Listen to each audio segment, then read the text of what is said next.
Well, joining us for discussion is President, Journalist International Forum for Migration, Ajibola Abayomi. Thank you very much for joining. Yeah, good morning. Thank you for having me here. All right, so what do you think of this warning by the European Union? First of all, let me thank you for the opportunity to be here. And let me quickly correct this notion. The word illegal in the modern day reportage of migration, I crave your indulgence and with due respect to you as journalists and myself, we should drop that word. Why? Migration itself is not a crime. Rather, I will be comfortable when you substitute that with irregular. Irregular migration, Irregular. that's different. Illegal migration, getting into a country without complete papers. I'm coming to that. Okay. What we are saying in the essence is that by the time you introduce the word illegal, you are giving the security operative the propensity to deal with the situation as if the person involved is a criminal. But here we are trying to explain that migration itself is not a crime. We should give it human face. But having said that, the ideal thing is for you, if you want to travel to another region, to another country, is for you to get your visa process correct, is for you to adhere to the laws in that country. Yeah. But to that extent, information now flowing from people who should know better, particularly from the spokesman of the European Union in Nigeria, Britus Kenneth, if I get the name correctly, they should know better. We take a serious exception to the use of language, illegal.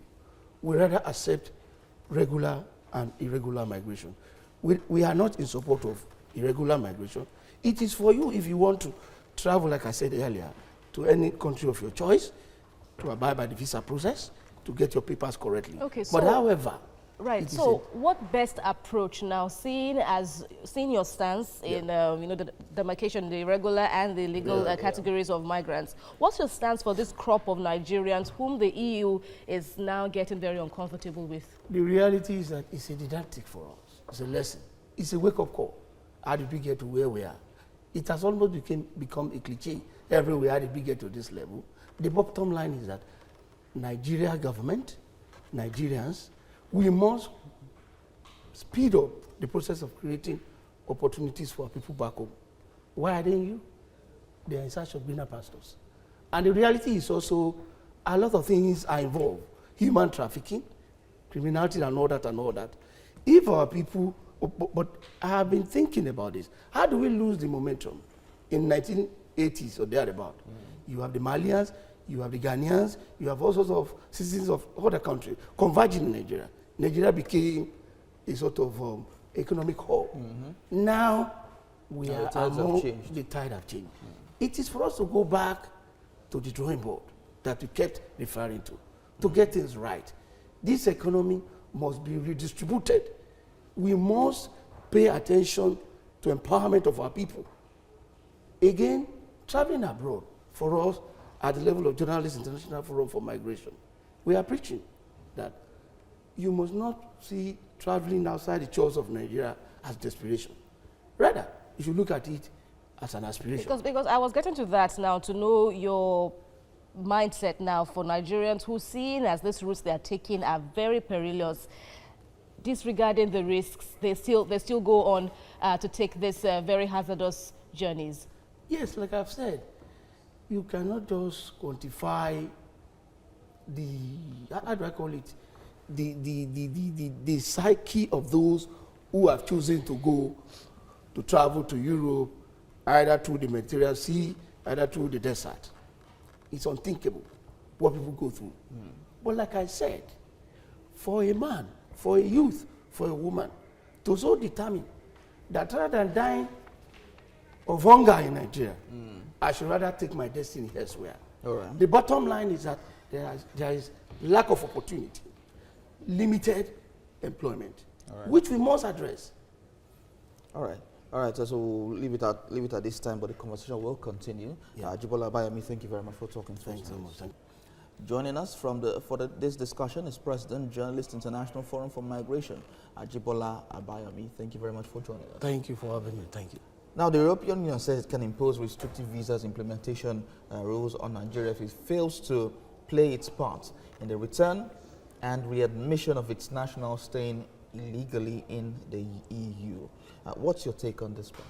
Yes, like I was trying to explain the other time, Yes, the right thing for us is to take back our people, to show that we have responsible government at home. If they say they don't want your people there, the right thing is for you to make plans. What if the people don't want to come back? I'm coming, I'm driving towards the point. I've told you what could have led to a situation whereby people will cross their heart and they will say, rather than staying here, I don't care what it takes me, I don't care what will happen. I just want to leave here and go to Europe. It shows that the situation back at home was not palatable.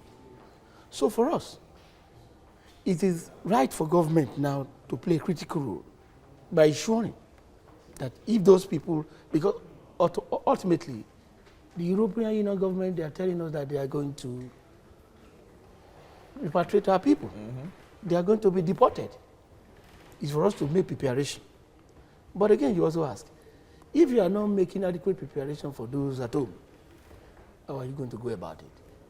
That's the question. The issue of the dichotomy in the visa process, as far as I'm concerned, it has been on for years. It's a conspiracy against Nigerians. Oh, let me tell you, when people like us are talking here, some of us will also argue, and because you don't meet certain conditions.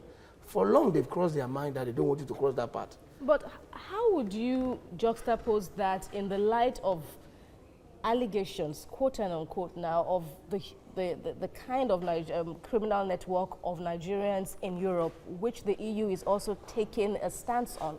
I take a serious exception to that, because as far as I'm concerned, and given the report read out by the European Union, they have not given us the details. There's no data. But isn't it a fact? Well, it's not. It's not. Except you are able to give us the figure and those involved. Now, what I'm saying here is that we don't support criminality. But again, it is not enough for you to label a migrant criminal. Let me tell you, anywhere in the world, migrants are economic developers. Don't forget that these people, particularly Nigerians, I speak for Nigerians on this issue. Nigerians outside Nigeria are hardworking. Been privileged to be in Europe, I've been privileged to be in Luxembourg, in Germany, in France, in Belgium, and I saw the way Nigerians are hardworking.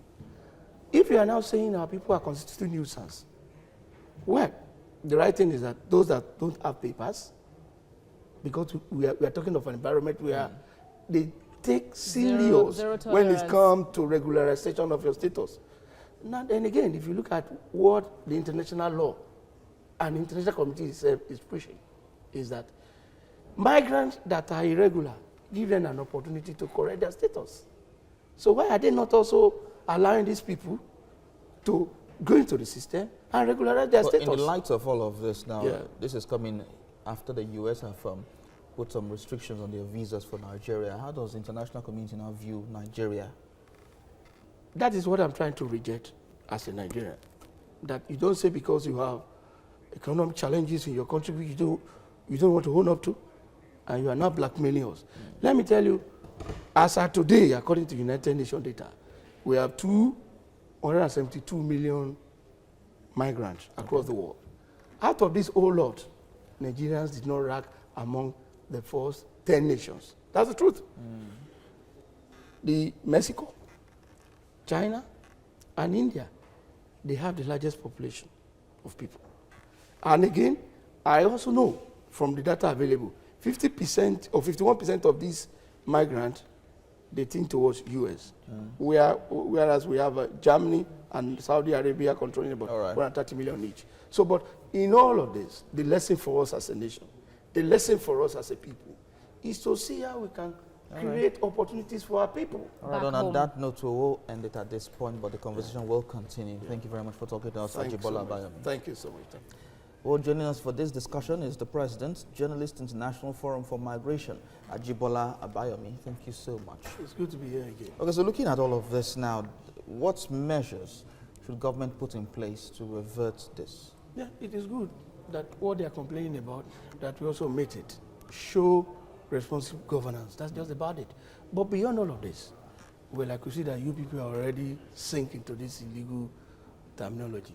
By the It's time been in our lexicon for a long time now. So. I know. I told you it's irregular. That's it. By the time the Journalists International Forum put up our training program, which we have been doing since last year when we did our first international migration conference, we will be invited and you see the other side. The didactic is that we Africans and Nigerians must learn to tell our story. The European Union today is telling just one side of the story. What about the development these Nigerians have brought to Europe?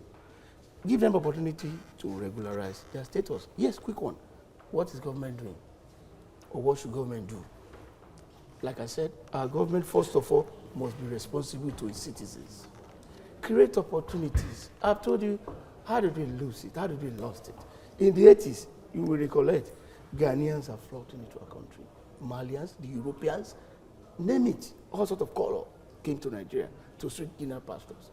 Now it is the other way around. Well, government says it's a gradual process now, this walk or this ride, or so to speak now, to prosperity and the good old days. There's nothing that is a gradual walk there. Let us take a decision. Absolutely. But what I'm even driving at now is you've seen the response of the Nigerian government to the American new visa policy on Nigerians now. Well, Nigeria is saying, okay, you know, we go back way back. Nigeria-US relationship goes back way back. Is this the kind of response you want now in the EU position on Nigeria's... I don't want that, and I don't pray for that. We must also, without being a spokesman for government, for instance, Nigerian Immigration Service, they are doing a lot to revitalize our migration process. But again, what is the kind of migration policy we have in Nigeria? I'm aware they put up a skeletal document in 2014. How many Nigerians are aware? There's a new one now. What is it all about? The information are not out there. But no matter the document you are trying to put in place, what exactly are you doing for your citizens? All right. Like Enedo, quick one. You know, it's a state that was tagged, you know, influx of migrant or human trafficking, but they are getting out of it because the government of the state, the sitting government of Governor Obaseki, has tried to address some basic needs. That is the way we should go. All right, all right. Thank you very much, Ajibola Bayemi, for talking to us on this. I'm sure the relevant authorities are listening and they will do the needful. Thank you so much. I must thank you for being here. We are available at your service at any time. Thank you very much. Thank you so much.